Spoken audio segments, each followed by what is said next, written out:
So we're on day 113 out of 200 of going through my old journal. And the quote for today says, "The greatest danger in times of turbulence is not the turbulence, it is to act with yesterday's logic." And then it says, when you read the quote, what was the first thing you thought about? What is the message behind this quote? So if you're following along, just take a minute to think about how you would respond to this. And I'll read what I wrote a while back. So let's see. So I said, I guess what comes to mind is being set in our ways instead of thinking outside the box or unwilling to change something just because change is hard, different, or uncomfortable. I also think of the boiling toad analogy. Okay, I like that analogy. So I don't know if it directly relates to this, but I do really like that analogy. So if you don't know, so the boiling toad analogy is like, if you put a toad in like some water and you put it on the stove and you have the heat on low, it's not gonna realize, that it's getting hot. It's just gonna sit there in the water. And then as you increase the temperature, the temperature is gonna increase slowly until the point that the water is boiling. But because it came on so slowly, you don't really realize it. So it's kind of like things will come on slowly, and then eventually it'll get to a point that things are kind of out of control. But because it was kind of coming on slowly, you didn't really notice it until it was kind of too late.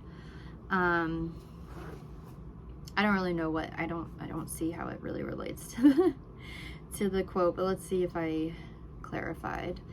I said, for instance, the way we're currently living is in a lot of ways slowly killing us, not necessarily as individuals, but as a collective species trying to survive on Earth.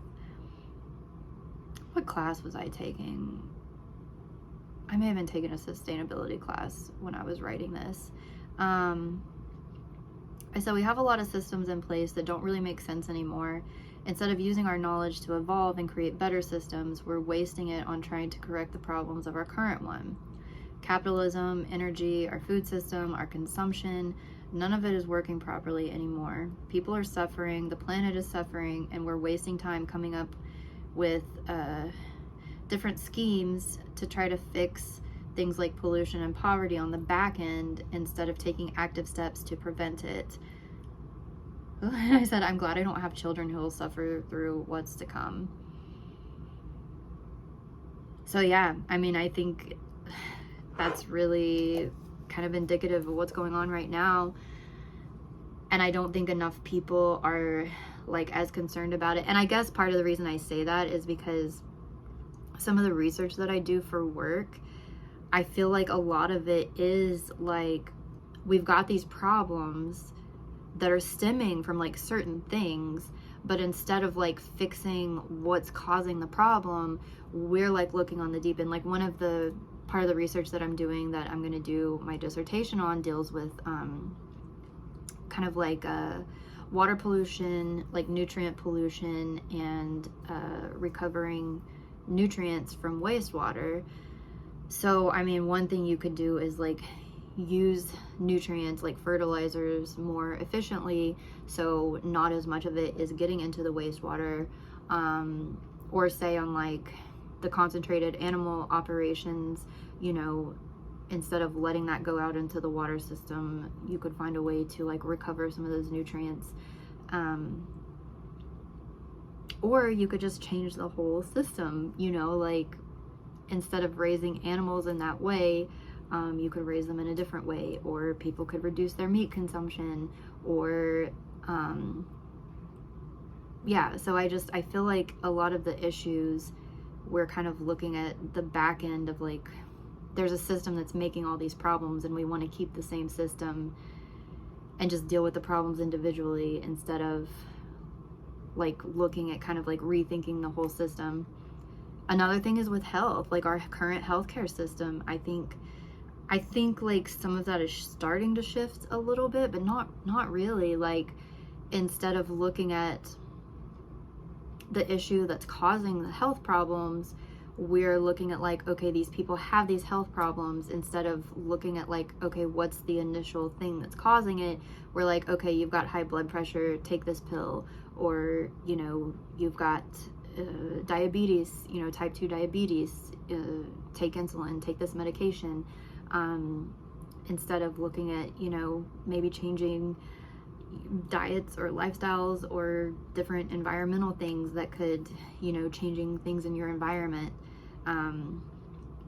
So yeah, like I'm kind of thinking, like, I don't know, I may not do this, but I initially, whenever I was in undergrad, I was planning to go to medical school, and I really liked biology. I'd taken a lot of biology and anatomy and physiology in high school, and then I took all those classes in college, and then at the end, I took the MCAT and everything, and I just wasn't sure that was like what I wanted to get into at that time.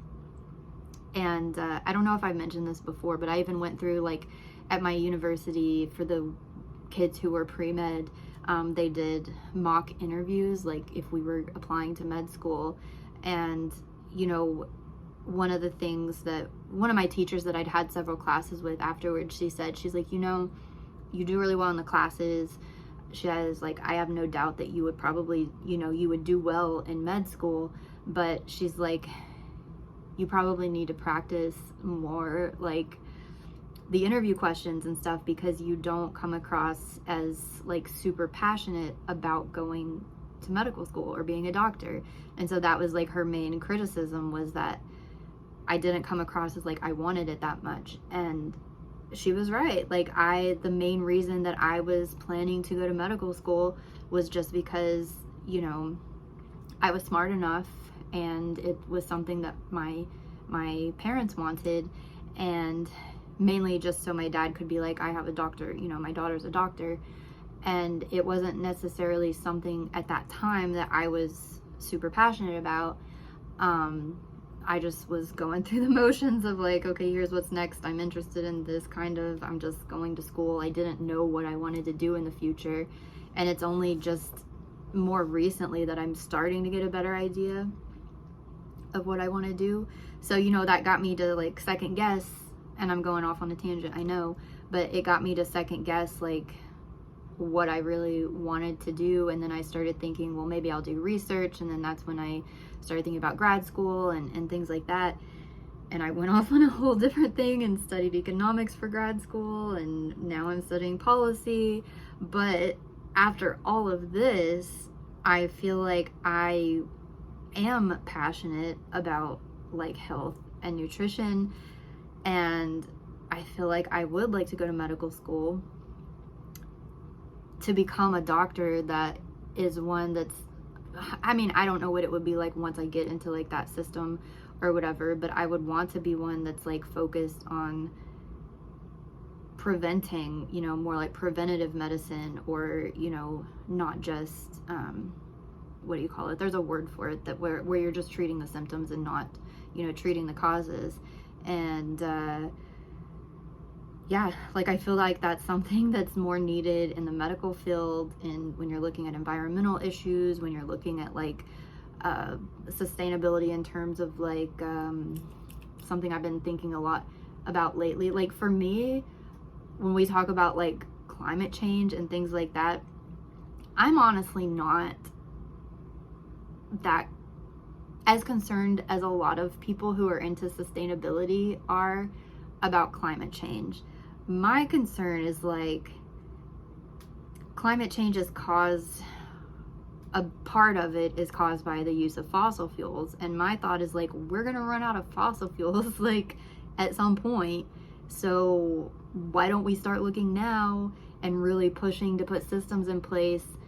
Like, why are we waiting until we're closer and closer to running out, and the prices are just going to get higher and higher and higher, and we're going to have all these conflicts over fossil fuels? And I'm just like, we've known this since the 50s or 60s, that, like, we're using more than, and we're not going to have that much left to sustain us for another couple of 100 years. So I'm like, that's my thing when people start talking about, you know, looking at renewables and things like that. I'm like, it's not climate change to me. It's, we're going to run out, you know, and then what are we going to do if we don't have these other systems in place? And you would think that, like, you know, I used to think like, well, surely there's people there that recognize this, people in power, and no, maybe behind the scenes they're developing these things. But the more I get and the more I look into policy and politics and things like that, I don't know. Like, I don't know that there are those systems in place, you know, for the mass of people. And so that has me kind of worried. And with my with what I'm doing for my dissertation right now, like, a couple of things I've studied, we're gonna run out of fresh water. We're gonna run out of fertilizers. So, you know, you can talk about, you know, people are starving, or, you know, food's not getting distributed properly, or we're looking at food waste or things like that, or pollution coming from agriculture. But I'm like, we rely on fertilizers for agriculture because we're not growing food in a way that, like, the nutrients are getting naturally added back into the soil. And so I think the whole agriculture system needs to change, but we're just kind of going day by day fixing these little problems as they come up, when really, like, the whole system needs to change. So anyway, like, that's kind of a ramble, but yeah, I am kind of passionate about this because I think